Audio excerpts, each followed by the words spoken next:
सरगुंडे हा असा प्रकार आहे जो फक्त विदर्भातच केला जातो. साठवणीतील हा प्रकार एकदा करून 1 ते 2 वर्षापर्यंत स्टोअर करून खाऊ शकतो. करायला थोडा किचकट, थोड्याशा प्रॅक्टिसने जमेल असा हा पदार्थ आमरसाबरोबर सर्व्ह केला जातो. याला तुम्ही तिखट मॅगीसारखं सुद्धा करून खाऊ शकता. तर आजची ही रेसिपी माझ्या आईने दाखवलेली आहे. तर फक्त विदर्भात केले जाणारे विस्मरणात चाललेले हे सरगुंडे कसे करतात चला बघूया. तर सरगुंड्यासाठी पीठ कसे तयार करायचे, तर त्यासाठी गहू घ्यायचे आहे.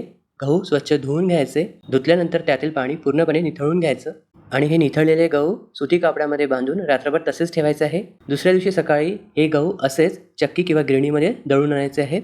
हे जे दळलेलं पीठ आहे बारीक चाळणीने चाळून घ्यायचं आहे आणि हा जो एक्स्ट्रा कोंड आहे तो काढून घ्यायचा आहे. तर इथे 1 कप पीठ घेतलेलं आहे. तर या चाळलेल्या पिठामध्ये पाव कप रवा घालायचा आहे. रवा घातल्यामुळे सरगुंडे पांढरा शुभ्र होतात. किंचित मीठ आणि आवश्यकतेनुसार पाणी घालून सैलसर असा गोळा तयार करून घ्यायचा आहे. हा जो गोळा आहे चांगल्यापैकी मळून घ्यायचा.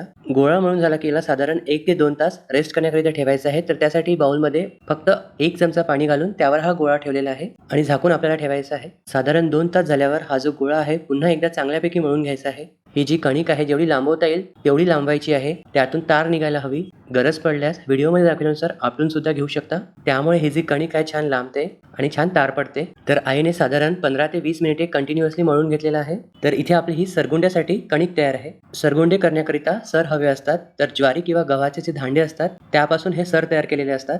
गावांकडे ज्यांच्याकडे ही शेती असते त्यांच्याकडे हे सर इझिली मिळतात.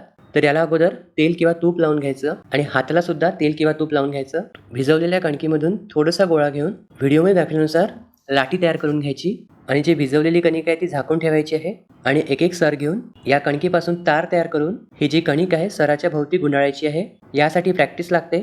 2 ते 3 वेळा चांगली प्रॅक्टिस केली की नंतर तुम्हाला हे जमेल. तर व्हिडिओमध्ये दाखवल्यानुसार दोन्ही हाताच्या मदतीने सरगुंडे तयार करून घ्यायचे आहे. तर अशा प्रकारे जेवढेही सर असतील त्याभोवती आपल्याला ही कणिक गुंडाळून घ्यायची आहे. साधारण अर्धा ते 1 तास तसेच फॅन खाली वाळवून घ्यायचे. वाळल्यानंतर व्हिडिओमध्ये दाखवल्यानुसार हे जे सरगुंडे आहे सरापासून सेपरेट करायचे आहे. तर ते हाताने ओढून काढून घ्यायचे. साधारण 2-2 इंचाचे सरगुंडे काढून घ्यायचे. तर अशा प्रकारे सर्व सरगुंडे काढून घ्यायचे आणि साधारण 4 ते 5 दिवस उन्हामध्ये चांगल्यापैकी वाळवून घ्यायचे आहेत. याच कणकेपासून सरोळे किंवा मणी सुद्धा केले जातात. तर अगरबत्तीची काडी सरामध्ये टोचून व्हिडिओमध्ये दाखवल्यानुसार सरोळे तयार केले जातात. तर हे सरगुंडे चांगल्यापैकी वाळल्यानंतर खाण्यासाठी सज्ज असतात. तर हे खायचे कसे, तर आपण जशी मॅगी तयार करतो त्या प्रकारे तुम्ही करू शकता. पण पारंपरिकरित्या हे सरगुंडे आमरसाबरोबर खाल्ले जातात. तर त्यासाठी अगोदर पाणी उकळून घ्यायचं.